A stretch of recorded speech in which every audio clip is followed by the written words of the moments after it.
नमस्कार, एक बार फिर से हम हाजिर हैं बिहार विधानसभा चुनाव के दूसरे चरण की वोटिंग की अपडेट्स को लेकर के। तो चलिए जानते हैं कि अब टोटल कितने प्रतिशत वोटिंग हुई है और कौन सी हॉट सीट पर कितनी ज़्यादा वोटिंग हुई है और कौन सी सीट पर सबसे कम वोटिंग हुई है। हमारे साथ हमारी सहयोगी करिश्मा जी इस वक्त यहाँ पर हैं। तो करिश्मा जी, आप बताइए कि टोटल क्या स्टेटस है अभी के चुनाव का।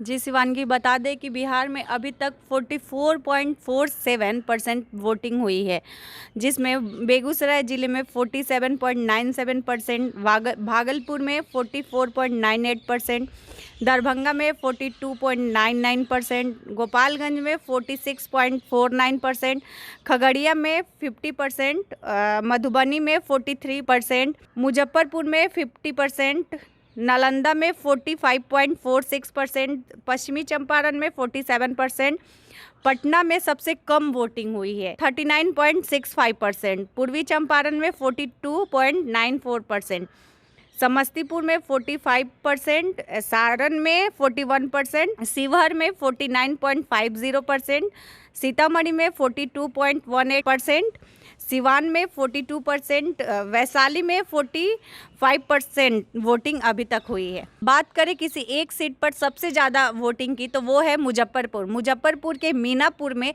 सबसे ज़्यादा वोटिंग है, जिसका परसेंटेज है 54.50%। वहाँ सबसे ज़्यादा अभी तक वोटिंग हुई है। और वही पटना ज़िले में सबसे कम वोटिंग हुई है 39.68%। जैसा कि हमारी सहयोगी करिश्मा जी ने बताया कि पटना में सबसे कम वोटिंग हुई है, 39% वोटिंग हुई है। तो आखिर ऐसा क्यों है और इसके क्या मायने हैं? हमारे साथ हमारे एक और सहयोगी जुड़े हुए हैं, राजमोहन जी। जो चलिए इनसे जो बात करते हैं कि आखिर इसकी क्या वजह है और क्या मायने। तो राजमोहन जी बताइए। देखिए, अगर पटना की बात करें 39% वोटिंग हुई है। बिहार की राजधानी कही जाती है पटना, और यहाँ पर अगर ऐसी स्थिति है तो इसका मतलब है कि लोगों की दिलचस्पी वोटिंग में कम हुई है। और इसका एक और मायने निकाला जा सकता है कि कहा जाता है कि शहरी क्षेत्र बीजेपी का गढ़ होता है, और वोटिंग गिरने का अगर नुकसान होगा तो बीजेपी को नुकसान होगा। और उससे भी अगर हम बात करें, पटना की 9 सीटों पर आज दूसरे चरण में वोटिंग है। हालांकि है 14 सीट, पहले चरण में 5 सीटों पर चुनाव हो चुके हैं, ये दूसरे चरण में 9 सीटों पर चुनाव हो रहे हैं। तो इसमें अगर हम नज़र डालेंगे कि किन किन सीटों के ये हालात हैं, आखिर क्या कारण है, तो हम नज़र जब इस पर गिराते हैं तो हमें देखने को मिलता है कि जो ग्रामीण क्षेत्र हैं, पटना ज़िले के जो ग्रामीण सीट हैं, तो वहाँ पर स्थिति इतनी ख़राब नहीं है। वहाँ पर 45, 40, 50% के आसपास वोटिंग दिख रही है। लेकिन वही बात अगर हम करें शहरों की, जैसे दीघा है, कुम्हरार है और पटना साहिब है, तो यहाँ पर वोटिंग जो है दीघा में 29% है, कुम्हरार में 27% है, पटना साहिब में 39% है। यानी कि शहरी क्षेत्रों की हालत ख़राब है, और इसका नुकसान बीजेपी को ही होगा, क्योंकि कहा जाता है कि बीजेपी का शहर में वोट है। और इस तरह का वोटिंग गिरना निश्चित तौर पे ये कहा जाएगा कि जो यहाँ की जनता है पटना की, उनका जो कहा जा सकता है कि जो अंदर से जो पहले था नीतीश सरकार के प्रति एक रुझान, वो घट गया है। और निश्चित तौर पे जब परिणाम आएंगे तो इसका असर देखने को मिलेगा। दूसरे चरण में 2 सबसे हॉट सीट है, राघवपुर और हसनपुर। इन पर क्या अपडेट्स है?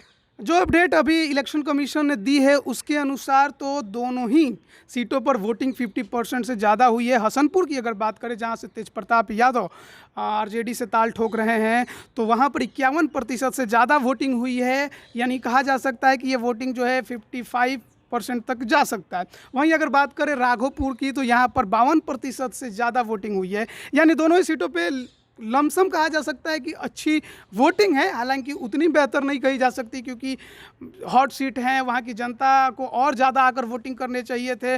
भावी मुख्यमंत्री के उम्मीदवार हैं महागठबंधन से तेजस्वी यादव, वहीं उनके बड़े भाई तेज प्रताप हसनपुर में जाकर इस बार ताल ठोक रहे हैं।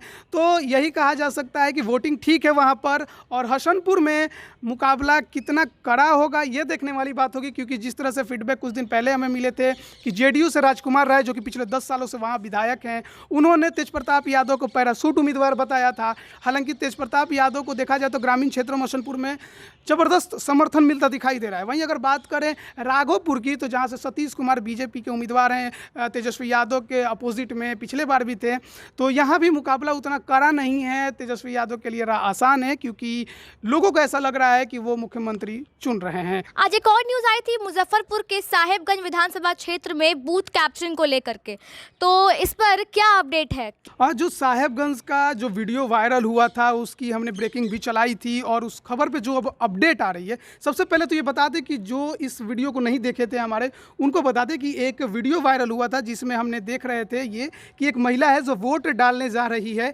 लेकिन वो वोट नहीं देती है। उसके बदले में जो वहाँ पर एक कोई व्यक्ति खड़ा है वो बटन दबा देता है, क्योंकि नियम का उल्लंघन है कि कोई भी व्यक्ति आप बस बता सकते हैं कि आप बटन यहाँ दबाना है, यहाँ दबाना है, समझा सकते हैं। बटन जिसका वोट है वही दबा सकता है और ये घोर उल्लंघन है। उसके बाद से ये काफ़ी बड़ा हड़कंप मचा था वहाँ पर और प्रशासन पर भी सवाल उठे थे कि कैसे कोई व्यक्ति अंदर जा सकता है। प्रशासन ने इस पर अपडेट दिया है कि जिस तरह से खबरें आई, जो वीडियो वायरल हुआ, उसकी अभी तक कोई पुष्टि नहीं हो पाई है कि वीडियो कहाँ का है और कब वायरल हुआ, कहाँ से आया, लेकिन जाँच चल रही है और जाँच के बाद ही पुष्टि होगी। वहाँ के जो डीएम है उन्होंने भी यह बयान दिया है कि जैसे जांच जो चल रही है, लेकिन उन्होंने ये भी कहा है अपने बयान में कि हो सकता है कि वीडियो मॉक पोल का हो। मॉक पोल मतलब हो गया रिहर्सल, वोटिंग का रिहर्सल जब पहले वोटिंग शुरू होने से पहले किया जाता है, तो हो सकता है उसका हो, लेकिन वीडियो देखकर ऐसा लगता नहीं है कि यह वीडियो मॉक पोल का हो, क्योंकि बटन दबाने के बाद वो व्यक्ति कहता है कि मैंने आपका वोट गिरा दिया, तो मॉक पोल का तो हो नहीं सकता है। लेकिन फिलहाल जाँच चल रही है,